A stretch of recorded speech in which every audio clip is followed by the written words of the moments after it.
May nakikinig, hindi titikom kanyang bibig. Sa taglay niyang kulit, tsak ika'y mapapaibig. Ang bibi mo at ang bibi ko. I love you! Love you, pare. Bibo! Bibo!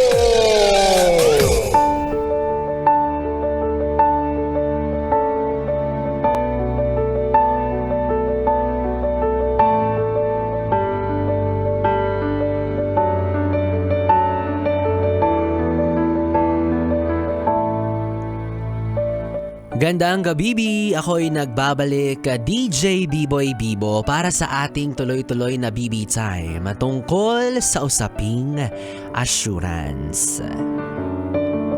At para po sa mga hindi nakakaalam ng term na assurance, ito po ay isang paraan kung saan ay nagbibigay ka ng kasiguraduhan para sa kapanatagan ng partner mo. At ang pinaka-common nga dyan ay ang hindi mo siya ipagpapalit. Yan, di ba? Hindi mo siya iiwan. Sabi mo lang yun. Binaliw lalo, no? Pinag-overthink lalo yung partner. Ay, aminin mo, di ka makarelate. Palibasa, hindi kayo na-assure. Hindi ka sinasabihan ng mga ganyang salita ng jowa mo. Mas lalong pinag-overthink, nakakainis. Sige, mag-overthink ka, tama yan. Para naman paminsan-minsan maranasan mo mag-isip, gano'n. Sama ng ugali, di ba? Pero kidding aside, no, mga yes friend, alam nyo, bilang isang taong merong karelasyon, iba yung pakiramdam kapag yung partner mo kusa kang binibigyan ng assurance. Na kusang sinasabi sa'yo na ikaw lang yung mahal, ikaw lang yung gusto at palaging magiging tapat sa'yo. Boom! Ganun. Kasi itong assurance, sa totoo lang, no, aminin nyo na kahit gaano ka-smooth yung relationship nyo ng partner mo, darating at darating yung mga moments, darating at darating yung mga gabi na magkikrave ka sa assurance. Magkikrave ka dito, 'di ba? Sabihin mo sa sarili mo na, shucks, parang hindi na ako panatag. Parang kailangan ko na ulit marinig yung mga salitang ako lang yung gusto niya. Which is very normal, which is okay, which is valid. Diba na para bang sa ikaw 1,100 million shitty meal na pagkakataon or beses gusto mo ulit marinig at ipaalala sa iyo ng taong mahal mo na ikaw lang talaga yung mahal niya. Alam nyo, kung tutuusin, sobrang lawak po nito, no? Sobrang broad po ng kahulugan ng salitang assurance. Pero let's just focus to one of its many points. And going back, sa mundo na alam naman natin na constant or hindi mapipigil yung pagbabago, kalakip nun minsan yung pagdududa at pagtatanong mo sa sarili mo na, ako pa nga rin ba yung mahal niya? Sa akin pa nga rin ba talaga siya masaya? Ako pa nga rin ba talaga yung nakikita niyang makakasama niya sa pagtanda? So from time to time, hindi sa pag-iinarte, no? Pero kailangan nating marinig to. Kailangan kasi natin to sa relationship natin. Kailangan natin ng constant reminder sa constant changes. Kasi malay ko ba, di ba, kung kahapon mahal mo ko or kung ngayon mahal mo ko, malay ko ba kung bukas ganyan pa rin yung nararamdaman mo? So kailangan kong marinig muli sa'yo ng paulit-ulit na sana man lang kahit hindi ko hingin yung kasiguraduhan na ako lang ang iyong mamahalin. Diba? Para kahit papaano alam mo may pinanghahawakan kang pangako. At yung pagmamahal niya para sa'yo ay hindi pa rin nagbabago. Kailangan mong maging sure. Kaya ikaw kung sawa ka na bilang partner na every time na lang feeling mo gustong makarinig ng partner mo ng assurance from you, then I think you're losing the game. Nako, lagot na. Napapagod ka na, nagsasawa ka na, nasabihin sa kanya na mahal mo siya, na siya lang talaga at walang iba. Ay, nako. Critical ka na. Char. Grabing pagbabanta.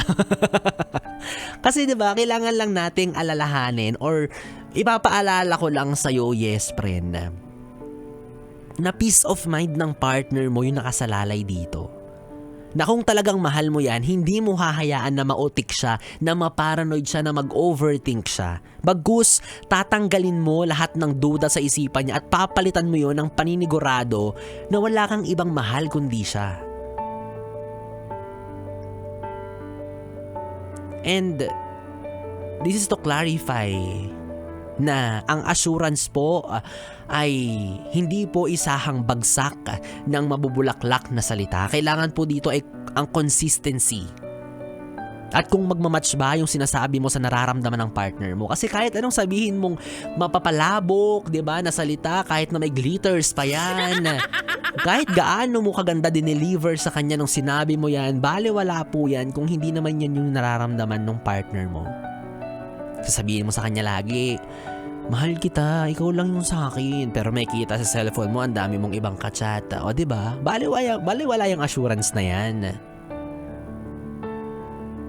Kasi pansin ko lang, no, minsan kasi yung ibang tao dyan, ibang mga yes friend natin, hindi naman sa nagpapatama ako, no, pero parang ganun na nga. Sana tamaan ka.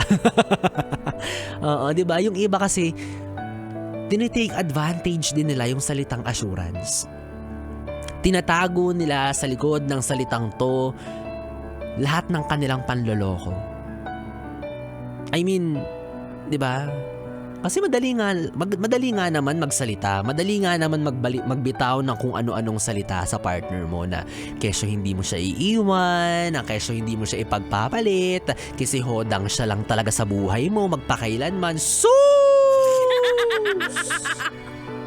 Pangilan na siya sa sinabihan mo niyan.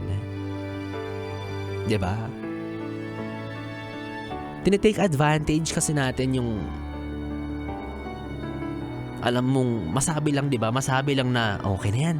Panatag na siya. Sinabihan ko na siya lang yung mahal ko. Maniniwala na yun sa akin. Pwede na akong lumandi sa iba.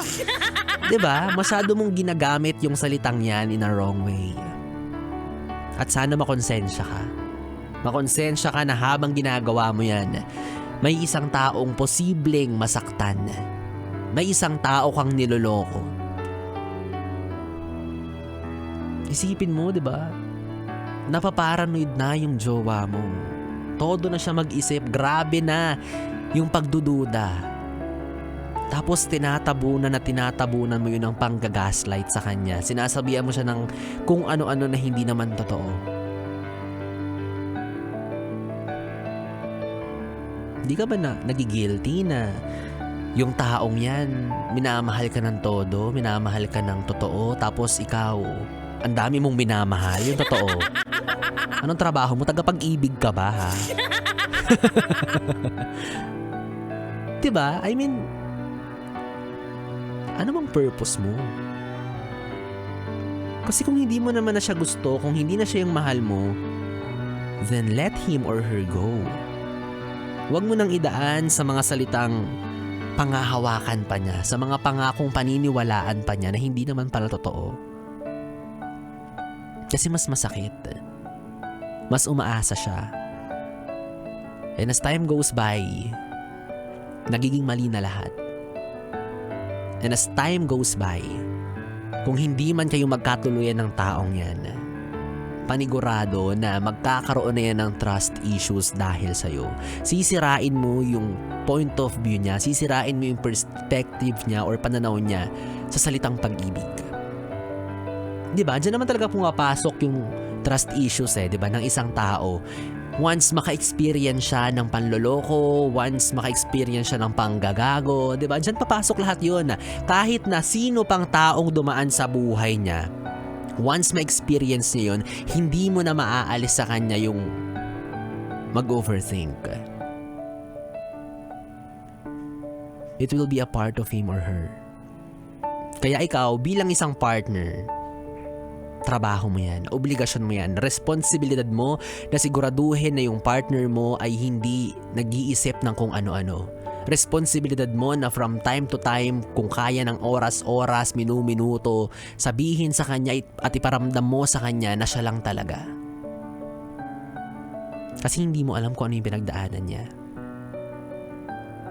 I guess you don't understand her or his trauma. Kaya, alam nyo, kawawa kaming mga nagmamahal ng totoo Nadadamay kami sa inyo, yung mga tipong, ano ba yan, imbes na hindi ako nag-a-assure, more assure ako tuloy kasi naloko tong jowa ko Siyempre, cargo ko to. responsibilidad ko to, obligasyon ko na i-assure siya from time to time na siya lang talaga yung mahal ko. Kasalanan mo yun. Kasalanan yung mga manluloko yun dahil sa inyo nagkaganyan yung jowa ko. Dumami tuloy yung obligasyon ko, ha? Imbes na ang obligasyon ko lang sa kanya, pasayahin siya every monthsary. Yun lang pala yung gustong gawin. Nakakainis. Diba? Kasi ikaw bilang tao na magbibigay ng mga kung ano-anong salita, kahit saan namang bagay, diba? Kapag meron kang pangako or meron kang isang bagay na sinabi mo tapos hindi mo natupad, hindi mo na isa katuparan, grabe yung disappointment. Ang tingin sa'yo niyan, automatic sinungaling. Automatic, hindi ka marunong sumunod sa usapan. Diba? Kaya grabe yung disappointment once na ma-break mo yung ni-isa doon sa mga pinangako mo. Kaya dito masusubok yung pagmamahal na meron ka para sa partner mo. Kung hanggang kailan mo kaya na siguraduhin na yung utak niya laging payapa. Ang sarap kaya magmahal nung wala kang iniisip, diba? Ang sarap magmahal nang alam mong iyo lang talaga yung jowa mo. Kasi lagi niyang pinaparamdam yun sa'yo, lagi niyang sinasabi yun sa'yo. Yung kahit sabihin sa'yo ng ibang tao dyan na, uy, may iba na yun! Hala ka dyan, may iba na siyang gusto. Alam mo sa sarili mo at confident ka na hindi yun totoo kasi yun yung pinaramdam sa'yo ng jowa mo. Diba? Ang sarap. Ang sarap. Ganun na mag-rave. Ganun na ang cravings ngayon. Dapat ganun na yung mga pinag-aanuhan natin, yung mga hinahanap natin. Hindi na lang yung basta gwapo, maganda. Kasi lahat yan may tendencying magloko. Hello. Dapat ang basihan pa rin natin ay ugali. Diba? Kagaya ni Biboy Bibo. Gwapo na, seryoso pa sa'yo. Ang kapal ng mukha. At diba, yes friend, kung ikaw, bapalad ka sa partner mo, no? Lagi kang ina-assure, ay yabang mo. Diba, kagaya ng sinabi ko kanina na yung sarap ng pakiramdam na nararanasan mo ngayon dahil yung partner mo ay tapat sa'yo. Well, congratulations. Feeling ko ay nahanap mo na talaga ang para sa'yo. Ang kailangan mo na lang gawin ay i-maintain yan. At syempre, i-give back kung ano yung binibigay niya sa'yo. Diba? Hindi naman porket magaling siya mag-assure, siya at siya na lang. Diba? Kailangan mo rin naman syempre bigyan ng assurance yung taong nagmamahal sa'yo. Diba? Give and take pa rin yan at the end of the day. I-assure mo siya, i-assure ka niya, then everything will be smooth and okay. Okay? It's not a one-way thing na siya lang yung lagi, porket siya yung mukhang manloloko, gano'n. Porket siya yung lapitin, porket siya yung, di ba, maraming humaharot sa kanya, siya yung lagi mag-a-assure sa'yo. Hindi. Minsan kung sino pa yung mga tahimik sa relasyon, sila pa yung mababangis eh. Aminin mo, di ba? Gano'n ka ate. Nag-pinpoint, nakakainis. And of course, siguro, at the end of the day, kung ganyan yung partner mo na binibigyan ka lagi ng kapanatagan at peace of mind, somehow, let's learn how to appreciate them. Diba? Pasalamatan mo, mag-thank you ka sa kanya. Hindi dahil binigyan kanya ng pabor, no? Hindi dahil sinatisfy niya kung ano yung gusto mong mangyari, kung ano yung gusto mong marinig. Hindi sa ganun. Magpasalamat ka dahil bihira na lang yung mga ganyang klase ng jowa na hindi hahayaan na yung mga gumugulo sa isip mo ay magkatotoo. Bihira na lang. Bihira na lang kami. Parang mga nasa 100 na lang kami.